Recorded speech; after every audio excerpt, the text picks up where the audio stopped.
할렐루야. 우리 주님의 놀라운 평화가 여러분의 심령과 가정과 일터 위에 흘러 넘치시기를 축복합니다. 앞뒤 좌우에 있는 성도님들, 교우들께, 가정에서는 가족들에게 건강하게 다시 만나서 감사합니다, 행복합니다, 축복의 인사를 좀 해주십시오. 모니터 스크린을 좀 켜주시면 좋겠습니다. 호주에서 청소년 사역을 하시던 윤치영 전도사라는 이에게 2004년은 인생에서 가장 힘겨운 시기였습니다. 최근에 찍은 사진인데요, 17년 전이니 훨씬 젊고 또 살도 덜 찌신 모습이 아닐까 생각합니다. 그 자신도 결손 가정 출신이었기에 호주에서 현지 생활에 적응하지 못하는 한인 가정의 참 가출 청소년들, 비행 청소년들을 사랑과 관심을 갖고 돌보며 복음을 전하며 열심히 사역을 했습니다. 하루는 3년이나 본인이 참 열심히 돌보아오던 한 그 소녀의 어머니로부터 전화를 다급한 목소리로 받았는데요, 전화기 너머 그 어머니의 설명이 그의 가슴을 무척 아프게 했습니다. 그 소녀가 엄마에게 친구와 파티를 해야 되니 300불을 달라고 했는데 엄마가 주지를 않자 욕설을 하고 주먹질을 하고 엄마에게 행패를 부리고 있다는 것입니다. 남편은 출근하고 혼자 있는데 도저히 그 딸을 제어할 수가 없어서 어떻게 하면 좋겠냐고 좀 도와달라고 전도사님에게 다급하게 연락이 온 것이죠. 참 기가 막힌 일이어서 답답한 마음에 청소년 센터에서 같이 사역하던 제자 2사람을 보내서 좀 데리고 오라고 시켰습니다. 잠시 후에 그 소녀의 어머니와 2 제자가 그 소녀를 데리고 왔기에 앉혀놓고는 네가 부모님께 그렇게 하면 어떻게 하느냐고 훈계를 했더니 이 윤전도사에게도 이 소녀가 대들고 막 욕설을 하고 행패를 부리는 것입니다. 화가 나가지고 이 윤전도사가 손을 잡고는 등짝을 한 대 세게 때렸답니다. 정신 차리라고. 그래도 제어가 안 되니까 2 제자가 달려들어서는 그냥 소녀를 붙잡고 전도사님이 너한테 어떻게 했는데 전도사님한테까지 이렇게 인간 같지 않게 행동하냐고 막 혼을 내고 꾸짖는 과정에서 몸싸움도 일어났습니다. 우여곡절 끝에 아이가 잘못했다고 하고 어머니와 화해를 하고 그렇게 돌려보내서 상황이 끝난 줄 알았는데 이 소녀가 돌아가서는 자신의 엄마, 윤전도사, 2 제자까지 모두 경찰에 고소를 한 것입니다. 그래서 납치, 집단 폭행, 무장강도, 온갖 제명이 다 붙은 채 이제 재판을 받게 된 거예요. 이 모든 일을 참 엄마에게 탓할 수도 없고 자기 말대로 한 제자들을 어떻게 할 수도 없어서 이 윤치영 전도사가 다 자신이 한 일이라고 이제 인정하고는 재판을 받기 시작한 것입니다.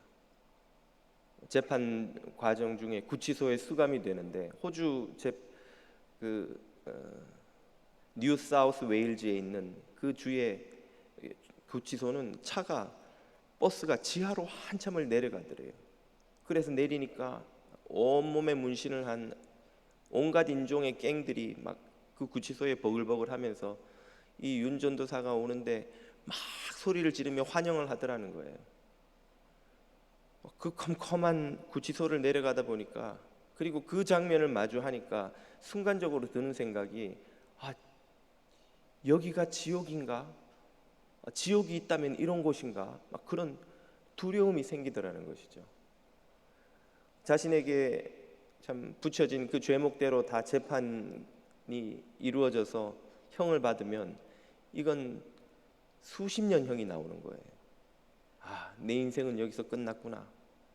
이제 아내와도 아이와도 나는 영원히 이별이구나. 막 온갖 생각이 다 들면서 막 답답하고 억울하고 기가 막히고 뭘 어떻게 해야 할지를 몰라서 죽고 싶더라는 것이죠. 기도도 안 되고 음식도 먹기 싫고 일주일 동안 아무것도 하지 않은 채 구치소에 꼼짝도 않고 누워 있었다고 합니다.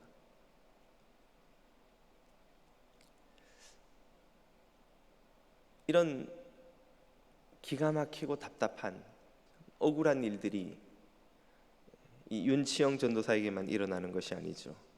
여러분도 사노라면 왜 내게 이런 일이 일어나는가? 왜 내가 이런 꼴을 당해야 하는가? 하는 기가 막히고 답답한 그런 일들이 있지 않습니까? 하나님 도대체 저에게 왜 이러시는 겁니까? 윤치영 전도사가 막 분이 차올라서 하나님을 향해 원망을 쏟아 놓았답니다. 내가 한 일이라곤 주님 주신 사명 붙들고 말도 안 듣는 그 청소년들 붙들고 가르치고 돌보고 사랑한 게 전부인데 왜 제게 이러십니까? 그의 탄식처럼 우리도 하나님께 도대체 저에게 왜 이러십니까? 그런 원망이 터져 나올 때가 있지 않던가요? 그렇다면 오늘 우리가 읽은 이 본문이 답을 줍니다. 본문은 무엇이라 말씀하십니까? 우리는 드디어 야이로의 집에서 나와서 요한복음으로 돌아왔습니다. 얼마 전까지 요한복음 5장을 읽으면서 베데스다 연못가에 38년 된 병자를 고치신 예수님의 행적과 말씀을 살펴보았죠. 오늘부터는 무대가 갈릴리 가버나움으로 옮깁니다. 지금 보시는 지도가 갈릴리 호수와 그 주변에 성경에 등장하는 여러 동네들 이름이 나오죠.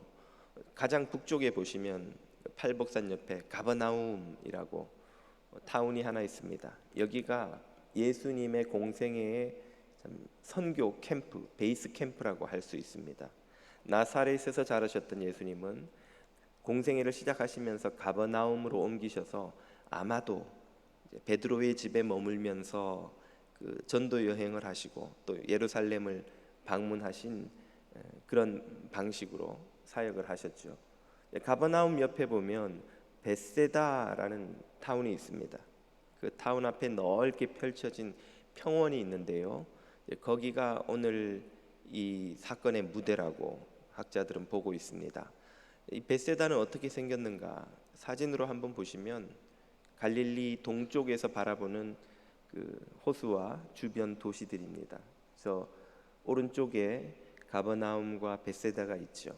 벳세다 앞 평원을 좀 더 확대해서 보시면 이런 뷰가 펼쳐집니다. 저 넓게 호숫가에 비스듬히 경사가 있는 들판이 그곳이 아닌가 보고 있습니다. 예수님께서 가버나움에서 이 벳세다로 옮기시자 많은 사람들이 쫓아왔습니다. 그들에게 복음을 전하시고 아마도 저녁 때가 된 듯한데 이들이 이제 배가 고픈 시간이 지난 거예요. 그러자 예수님께서 빌립에게 참 감당하기 힘든 미션을 하나 주십니다. 본문 5절을 보십시오. 예수께서 눈을 들어 큰 무리가 자기에게로 오는 것을 보시고 빌립에게 이르시되 우리가 어디서 떡을 사서 이 사람들로 먹게 하겠느냐 하시니 5천 명을 먹이라는 거예요. 누구에게? 빌립에게. 여기선 좀 부드럽게 말씀하십니다만 공관복음을 보면 똑같은 장면에서 더 분명하게 노골적으로 말씀하시죠. 마태복음 14장입니다. 제자들이 예수님께 이 사람들을 마을로 보내서 각자 음식을 사 먹게 하라고 하자 예수님이 말씀하시길 갈 것 없다. 너희가 먹을 것을 주어라.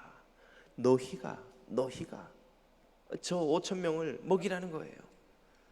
이게 얼마나 황당한 요구입니까? 기가 막힐 노릇 아닌가요? 자, 여러분에게 맨하탄에 있는 노숙자들을 다 한 끼 대접하려고 하는데 한 5천 명쯤 된다. 자, 김 집사님 좀 먹이시죠 하면 여러분이 마음이 어떠시겠어요? 아이티에, 과테말라에, 엘살바도르에 우리 선교지에 빈곤층이 너무 많으니 그 사람들을 좀 먹여야 되겠습니다. 뉴저지 장로교회에서 그 사람들을 전부 좀 먹여 살려 주십시오. 그러면 얼마나 참 기가 막히겠어요. 새 나라의 빈곤층이 1,200명이 아니고 1,2,000명이 아니고 1,2만 명이 아니고 몇백만, 몇천만을 헤아릴 텐데 그들을 무슨 재주로 우리가 먹일 수 있단 말입니까? 기가 막힌 요구 같지만 우리 인생은 종종 우리에게 이런 요구를 하지 않습니까? 도저히 감당할 수 없는 사람과 같이 일하라고 우리를 일터로 몰아넣지 않던가요? 도저히 감당할 수 없는 사람과 가족이 되어 같이 살고, 때로는 감당할 수 없는 배우자, 감당할 수 없는 자녀, 감당할 수 없는 부모님을 돌보아야 한다고 우리에게 미션을 주지 않습니까? 도저히 감당할 수 없는 시련을 견디라고 우리를 막다른 길로 몰아넣는 것을 경험해 보지 못하셨나요? 도저히 감당하기 힘든 모욕을 견디라고 우리에게 요구하지는 않습니까? 주님은 도대체 빌립에게 왜 이러시는 걸까요? 그리고 우리에게는 또 왜 이러시는 걸까요? 본문 6절은 이렇게 그 이유를 설명해 줍니다. 이렇게 말씀하심은 빌립에게 감당기 힘든 미션을 주시는 이유는 이 뜻이죠.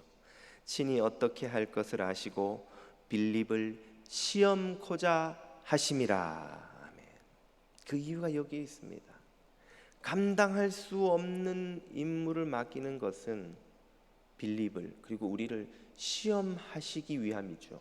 여기서 시험이라고 번역된 이 헬라어 원어를 보면 시험하다, 시련을 주다 하는 뜻이 같이 들어 있습니다. 왜 시험하시고 왜 시련을 주십니까? 그것은 바로 빌립의, 그리고 우리의 믿음을 확인하시기 위함이죠. 믿음이 뭐길래, 믿음이 뭐가 중요해서 믿음 때문에 이런 시련도 겪어야 한단 말입니까? 그 믿음은 바로 생명의 길이기 때문입니다. 그 믿음이야말로 하나님이 주시는 영생을 상속하는 유일한 길이기 때문입니다. 똑같은 이유로 하나님은 아브라함에게 그의 생명보다 더 귀했던 자녀 이삭을 바치라고 시험하셨지요. 아브라함은 믿음으로 그 시험을 통과했고 의롭다함을 받았습니다. 믿음의 조상이 되었습니다. 그리고 영생을 상속받는 믿음의 조상이 되었죠. 여러분이 평생 모은 돈이 있습니다. 돈이 많든 적든 정말 피 같은 돈이죠. 여러분의 청춘을 다 갈아 넣어서 만든 돈이에요. 그 돈을 어떤 펀드 매니저에게 맡기시겠습니까? 이 사람에게 맡겼다가는 언제 빼먹을지, 날려먹을지, 혹은 흩어버릴지 모르는 그런 믿을 수 없는 펀드 매니저에게 여러분의 돈을 단 1달러라도 맡기시겠냐는 거죠. 여러분이 누구에게 여러분의 그 귀한 재산을 맡기시겠습니까? 믿을 수 있는 펀드 매니저, 이 사람에게 내 돈을 맡기면 단 1불도 허투루 투자하거나 날리거나 손해보게 하거나 게을리 투자하거나 하지 않으리라는 믿음이 있는 펀드 매니저가 있다면 여러분의 전 재산인들 다 믿고 그에게 맡기지 않겠습니까? 보디발 장군은 요셉을 가정 총무로 삼고 자신이 먹는 음식의 메뉴 외에 그 어떤 것도 간섭하지 않고 다 알아서 하라고 맡겼죠. 무엇 때문에? 요셉을 신뢰했기 때문에. 무엇이 가장 중요합니까? 믿음이 가장 중요한 거예요. 여러분이 돈을 믿을 수 있는 사람에게 맡기는 것처럼 하나님인들, 당신이 주시는 모든 선물 중에 가장 고귀한 영생과 하나님 나라를 누구에게 상속하기를 원하실까요? 믿을 수 있는 이에게, 믿음이 있는 이에게, 하나님과 그 자녀들 사이에 온전한 믿음이 형성된 그런 자녀에게 영생을 상속하시며 하나님 나라를 상속하시지 않겠냐는 것이죠. 바로 이런 이유로 하나님은 무엇을 찾고 계십니까? 자녀들이 무엇을 갖기를 기대하십니까? 바로 믿음입니다. 믿음. 믿음이 가장 중요합니다. 믿음이야말로 하나님이 자녀들을 볼 때 가장 관심을 가지는 중요한 것이에요. 이것은 이 땅에서 부모들이 경험하는 것과 다르지 않습니다. 저희 진리는 학교를 갔다 오면 늘 짜증을 냅니다. 선생님이 숙제를 너무 많이 내줬다는 거예요. 더 놀아야 되는데 숙제하느라고 시간이 없어서 못 논다는 것이죠. 진리가 짜증을 내도 엄마는 전혀 짜증을 내지 않아요. 선생님이 내줄 만큼 내주었겠지. 엄마의 관심은 이 진리가 4학년에 맞는 숙제를 열심히 해서 실력을 갖추어서 5학년에 올라가서도 어렵지 않기를 바라는 것이죠. 미들스쿨에 하이스쿨에 올라가서도 고생하지 않고 공부를 따라가는 것이죠. 그래서 이 사회에서 건강하게 자리 잡은 건실한 사회인이 되도록 준비하는데 어려움이 없는 것이죠. 노는 것 이미 충분히 놀고 있다는 것을 엄마는 너무 잘 압니다. 놀아도 진리는 만족이 없다는 것을 엄마는 아는 것이죠. 그러니 그것을 별로 엄마는 짜증내질 않아요. 진리의 관심과 엄마의 관심이 다르듯 우리의 관심과 하나님의 관심도 다릅니다. 우리는 좀 더 안락하게, 좀 더 편하게, 좀 더 부유하게, 좀 더 원하는 것을 많이 하면서 살고 싶은데 시험과 시련이 우리를 가로막는다 생각을 해요. 왜 하나님이 이걸 우리에게 주시는가? 왜 내가 좀 더 편하게 사는 꼴을 주님은 못 보시는가? 그것이 우리의 관심이지만 주님의 관심은 우리가 믿음을 가질 수 있는가? 하나님을 신뢰할 수 있는가? 영생과 하나님 나라를 상속할 만한 믿음을 가질 수 있는가? 그것이 중요한 거예요. 그래서 주님은 우리가 믿음 갖기를 원하시고 그것이 주님의 관심이고 그 믿음을 가질 수 있다면 시험도 시련도 감당할 만한 가치가 있다고 믿으시는 것이죠. 그러니 우리에게 시험도 시련도 때로는 허락하시는 것입니다. 오늘 저와 여러분이 왜 시험을 당합니까? 시련을 감당해야 합니까? 믿음을 얻기 위해서죠. 믿음을 확인하기 위해서죠. 믿음이 자라기 위해서입니다. 오늘 저와 여러분이 마주한 시험과 시련을 아브라함처럼 참된 믿음으로 거뜬히 통과하시고 영생을 상속하시는 주님의 자녀들이 다 되시기를 축복합니다. 예수님이 빌립에게 그 미션을 주셨을 때 빌립은 어떻게 반응합니까? 그는 분명 이과생입니다. 문과생은 절대로 아니에요. 계산을 하되 정확하게 합니다. 아주 합리적이죠. 7절을 보십시오. 빌립이 대답하되 계산기를 다 두드려 본 거예요. 각 사람으로 조금씩 떡을 먹도록 할지라도 200데나리온의 떡을 사와도 부족하리이다. 안 된다는 거예요. 계산을 해보니까 200데나리온, 한 데나리온은 한 사람의 일당, 노동자의 일당이었습니다. 그냥 쉽게 100불로 계산을 하면 200데나리온 2만 불이죠. 2만 불어치 떡을 사와도 이 사람들 조금씩 먹게 하는데도 부족해요. 그런데 우리 주머니에는 유다가 얼마나 회계로서 예산을 잘 관리했는지 모르겠지만 한 20데나리온도 없을 거요. 근데 200데나리온의 떡을 어떻게 먹습니까? 사옵니까? 그것도 안 되는데 누구도 반박하지 못할 정확한 계산입니다. 아주 합리적인 계산이지요. 그래서 그가 내린 결론은 불가능입니다. 빌립의 이 답에는 그의 실망 혹은 낙담, 당혹감도 묻어나옵니다. 200데나리온도 부족하리이다. 이게 주님 말이 되는 미션을 주셔야죠. 우리한테 뭐 20데나리온으로 아니 저기 가서 돈을 좀 빌려와서 사오라고 하시면 저희가 그렇게 하겠습니다. 근데 지금 5천 명을 갑자기 먹이라니 이게 무슨 감당기 힘든 미션입니까? 당혹감이 묻어나옵니다. 우리도 빌립처럼 늘 계산을 하죠. 우리의 인생에 맞닥뜨린 문제를 내가 어떻게 풀 수 있을 것인가?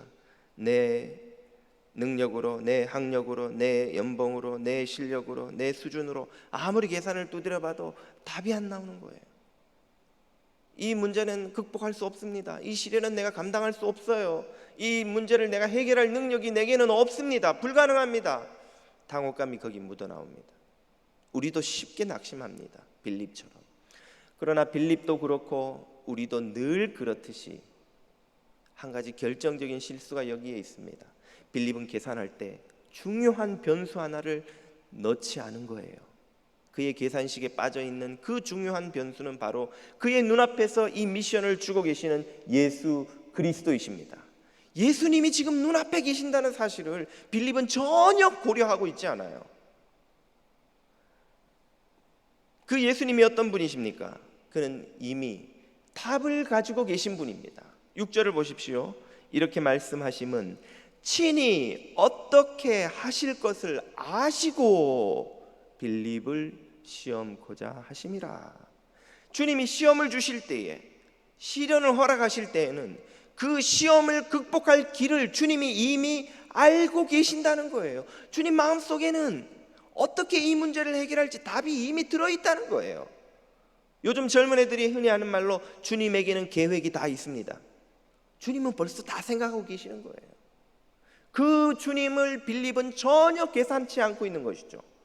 손을 들어 만지면 병자가 일어서고 죽은 자가 살아나고 바람과 파도도 잠잠케 하시는 그 주님의 존재를, 그분의 임재를 이 빌립은 전혀 고려하지 않습니다. 우리도 빌립처럼 잊어버리죠. 주님이야말로 우리 모든 인생의 해결책이요, 정답이요, 앤서입니다. 주님이야말로 열쇠입니다. 이것을 잊지 마시기를 축복합니다. 찬송가 585장의 배경 이야기를 예전에 들려드린 기억이 납니다. 마틴 루터가 종교개혁을 감당하다가 점점 커져가는 교황청의 박해에 크게 낙심한 나머지 우울증에 빠져서 두문불출하며 괴로워한 적이 있습니다. 자포자기 상태에서 낙심하고 용기를 잃고 침대에 누워서 꼼짝도 하고 있지 않으니 그의 아내가, 카탈리나라는 이름의 아내가 상복을 입고 장례식장 가듯이 그의 방에 갑자기 들어온 것입니다. 아니 여보, 누가 죽었어? 왜 상복을 입었어? 하나님이 죽으셨습니다. 무슨 소리? 하나님이 어떻게 죽으실 수 있단 말이요? 하나님은 영원하신 분인데 어떻게 그분이 죽소? 그럼 하나님이 죽지 않으셨는데 당신은 왜 하나님이 죽으신 것처럼 그렇게 낙심하고 있습니까? 그렇게 절망하고 있습니까? 그 말에 마틴 루터가 큰 도전을 받고 용기를 얻었습니다. 그래서 자리를 박차고 일어나서 하나님을 찬양하며 기도하기 시작했습니다. 그때 그가 지은 찬송이 우리가 늘 자주 부르는 이 585장이지요.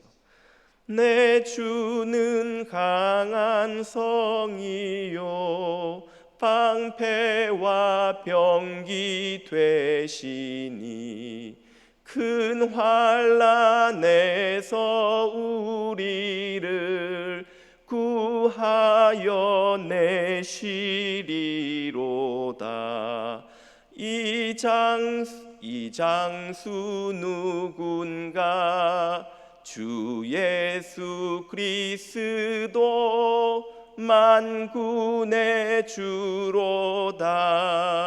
당할 자 누구랴 반드시 이기리로다. 이 찬양을 부르며 그는 다시 종교개혁의 그 험한 힘겨운 길을 거뜬히 이겨낼 수 있었습니다. 여러분의 인생 계획에서 예수님을 빠뜨리지 않으시기를 축복합니다. 여러분 앞에 계시는 예수님을 잊지 마십시오. 여러분의 삶을 향해 특별한 계획을 가지고 계시는 예수님을 무시하지 마십시오. 여러분의 인생의 최고의 계획을 가지고 계시는 예수님을 의지하시고 어떤 문제든지 승리하시기를 주님 이름으로 축복합니다. 빌립이 이렇게 주님을 그의 계산에서 빠뜨리고 말았지만 모든 제자들이 그러했던 것은 아닙니다. 반면에 이런 제자도 있었죠. 바로 안드레입니다. 8, 9절을 보십시오. 제자 중 하나 곧 시몬 베드로의 형제 안드레가 예수께 여짜오되 여기 한 아이가 있어 보리떡 5개와 물고기 2마리를 가졌나이다. 그러나 그것이 이 많은 사람에게 얼마나 되겠삼나이까. 안드레도 빌립처럼 큰 믿음을 갖고 있었던 것은 아닙니다. 오병이어로 뭘 할 수 있을까요? 하고 그도 말하고 있죠. 그럼에도 불구하고 여기서 중요한 점은 그가 그것을, 그 아무것도 아닌 것처럼 보이는 그것을 예수님께 들고 왔다는 것이죠. 이것은 안드레 마음속에 뭐가 없으면 절대로 할 수 없는 행동입니까? 눈꽃만큼이라도 기대가 없으면 할 수 없는 행동이죠. 무슨 기대요? 이걸 가지고 간들 무슨 뾰족한 수가 되겠나마는 그래도 예수님이라면 뭔가 하실 수 있지 않을까? 예수님에게 들고 가면 뭔가 답이 될 수 있지 않을까 하는 그 눈꽃만큼의 기대가 안드레 마음속에 있었을까요? 없었을까요? 있었던 거예요. 만약 그게 없었다면 안드레가 이걸 예수님께 들고 왔겠습니까? 아이가 그걸 안드레에게 보여줬을 때 아마 이렇게 응답했겠죠. 아이고 얘야, 이걸 누구 코에 붙이겠니? 이건 들고 가봐야 아무 소용이 없어. 그냥 너라도 배불리 먹어라. 괜한 부질없는 짓 하지 말고. 그리고 그냥 묻어버리지 않았겠습니까? 그런데 안드레는 그걸 예수님 앞에 들고 갔던 거예요. 그 마음속에는 눈꽃만큼이지만 그 무슨 일인가가 예수님에게 들고 가면 혹시라도 일어날 수 있지 않을까 하는 생각이 있었던 것이죠. 예수님은 그런 마음가짐을 겨자씨만한 믿음이라고 부르셨습니다. 그 겨자씨만한 믿음이라도 가지고 예수님 앞에 뭔가를 들고 오면, 문제를 들고 오면, 우리 삶을 예수님 앞에 들고 가면 주님께서 그것으로 산으로 옮기고 오병이어의 기적을 행하신다는 말씀이죠. 주님이 그 오병이어를 가지고 아무것도 아닌 그것을 가지고 무엇을 하셨습니까? 11절입니다. 예수께서 떡을 가져 감사기도 하신 후에 앉은 자들에게 나눠주시고 고기도 그렇게 저희의 원대로 주시니라. 그들이 배부른 후에 예수께서 제자들에게 이르시되 남은 조각을 거두고 버리는 것이 없게 하라 하심으로, 그 오병이어가 예수님 손에 들리자 문제가 해결되었습니다. 기도가 응답되었습니다. 부족함 없이 모든 것이 넘쳐나게 되었습니다. 그리스 신화에 보면 마이더스 왕이 나오죠. 그가 손대는 모든 것을 황금으로 만들어버리는, 예수님의 손대는 모든 것을 치유하고 살리고 구원하시는 능력의 손인 줄 믿으시기를 축복합니다. 마귀의 손은 손대는 모든 것을 죽이고 병들게 하고 망하게 하고 멸망시키는 것이죠. 마귀가 예수님의 손에 못을 박았지만 하나님이 그 예수님을 다시 살리셔서 온 세상의 생명을 전파하는, 퍼뜨리는 구원의 손으로 다시 삼으셨습니다. 우리는 오늘 이 순간 예수님의 손이 되어 온 세상에 복음을 전파하도록 부름받은 이들이지요. 우리가 가진 것이 아무리 작아도 주님의 손에 맡겨드리면 기적이 일어나는 것을 믿으시기를 축복합니다. 우리가 가진 문제가 아무리 크더라도 주님 손에 맡겨드리면 아무것도 아닌 nothing, 아무것도 아닌 것이 되고야 만다는 것을 여러분 체험하시기를 축복합니다.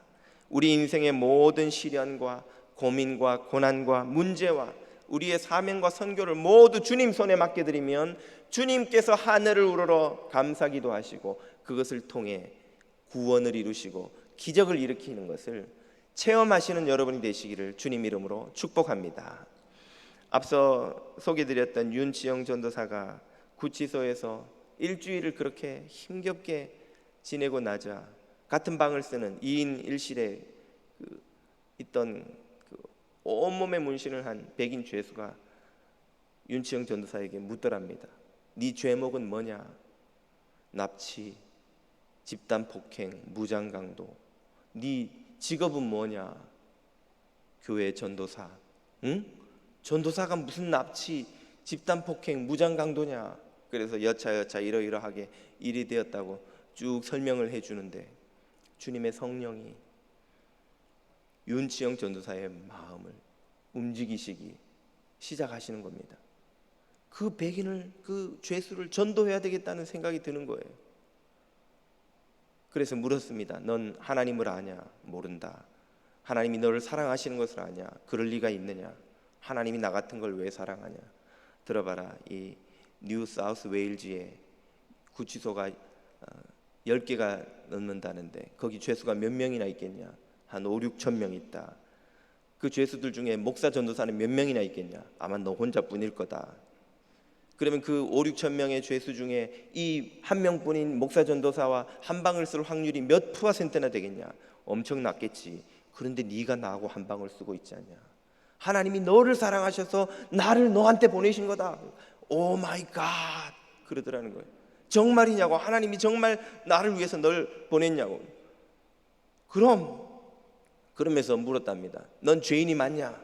맞다고. 윤치영 전도사가 전도할 때 밖에서는 죄인이라고 그러면 사람들이 다 고개를 절레절레 흔든대요. 내가 왜 죄인이냐고. 나는 착하게 사는데. 근데 교도소에서 전도하니까 아무도 부정하는 사람이 없어요. 다 맞다고. 다 죄인이라고. 그래, 너는 하나님의 아들이 왜 죽은 줄 아냐? 모르겠다고. 바로 너를 위해 죽으셨다. 네 죄를 사하기 위해서 죽으셨다. 그 말을 들으니까 이 백인이, 죄수가 막 회개하기 시작하는 거예요. 맞다, 나는 죄인이다. 하나님이 나를 그렇게 사랑하신다면, 나를 위해 죽으셨다면 내가 살 수 있는 길이 없냐? 성경을 펴고 같이 성경 공부를 하고 그 밤에 거기서 부흥회가 일어난 거예요. 그 백인이 예수님을 구주로 영접하고 주님을 위해 살겠다고 결단하고, 아침이 되어서 얼마나 여기서도 내 할 일은 했다고 뿌듯해하고 있으니까 교도관이 와서 부르더랍니다. 몇 번 미스터 이온 나와라고. 왜 그러냐고. 너 다른 방으로 간다고. 왜 나를 갑자기 다른 방으로 옮기냐? 뭐라고 막 얘기하는데 못 알아들었대요. 영어를 빨리 뭐라고 해서.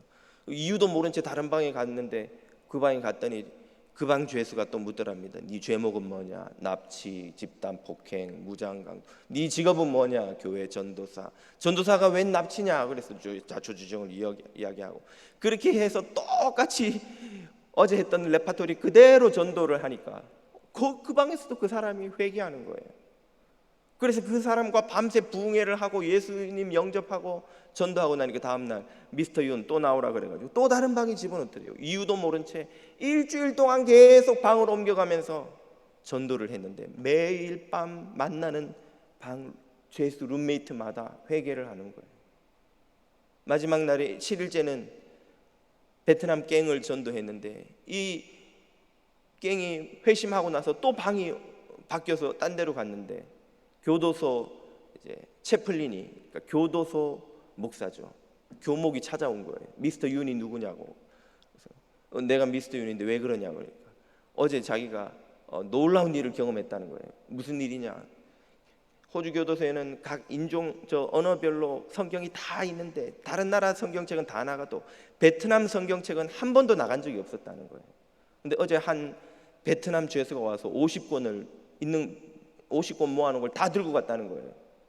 그래서 무슨 일이냐고 그랬더니 그 미스터 윤이 전도한 그 베트남 갱이 자기 교도소 안에 있던 자기 조직을 다 모아놓고는 우리가 예수 믿어야 된다고 전도하고는 그 사람들을 위해서 50권 베트남 성경책을 들고 가. 베트남 갱 교회가 그 교도소 안에서 시작된 것입니다. 그런 믿기 힘든 기적 같은 이야기들이, 부흥 이야기들이 그가 1년 동안 호주 교도소 감옥에 있는 동안에 일어나기 시작하는 거예요.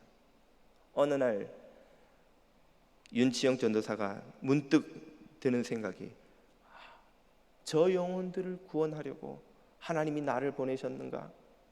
저 영혼들을 구원하려고 나를 이 감당기 힘든 시험과 시련에 밀어 넣으셨는가? 그 생각이 들더라는 거예요. 그러면서 하나님의 사랑을 그가 처음으로 배웠다는 거예요. 그 전에 그가 청소년 사역을 하고 있을 때 청년 소년들을 자기가 사랑한다고 생각하고 애정을 갖고 돌본다고 생각을 했는데, 그들이 자기를 실망시키고 그 소녀가 자기를 고소해서 감옥에 집어넣고 하는 일을 겪으면서 견딜 수 없는 분노와 원망과 막 미움이 불일 듯 일어나더라는 것이죠. 성령님께서 그 마음을 지적하시면서 네가 왜 그 아이들을 용서하지 못하는 줄 아느냐? 왜입니까? 네가 인간의 사랑으로 그들을 사랑했기 때문이다. 하나님의 사랑으로 사랑하지 않으면 참된 구원 역사는 일어나지 않는다는 것을 깨닫게 해주시더라는 것이죠. 그 하나님의 사랑을 깨닫고 나자 그 흉악한 범죄자들이 다 불쌍하게 보이고, 그 배신하고 실망시켰던 청소년들이 다 긍휼히 보이고, 그제서야 그가 하나님의 사랑이 어떤 것인지, 하나님의 나라는 어떤 곳인지 조금씩 배울 수 있었다고 고백합니다. 그는 지금은 윤치영 목사가 되어 한국에서, 중국에서 열심히 복음을 전하고 있습니다. 사랑하는 성도 여러분, 주님에게는 여러분을 향한 특별한 계획이 있습니다. 우리에게 감당하기 힘든 시련을 주시는 이유는 영생을 상속할 수 있는 참된 믿음을 주시기 위함입니다.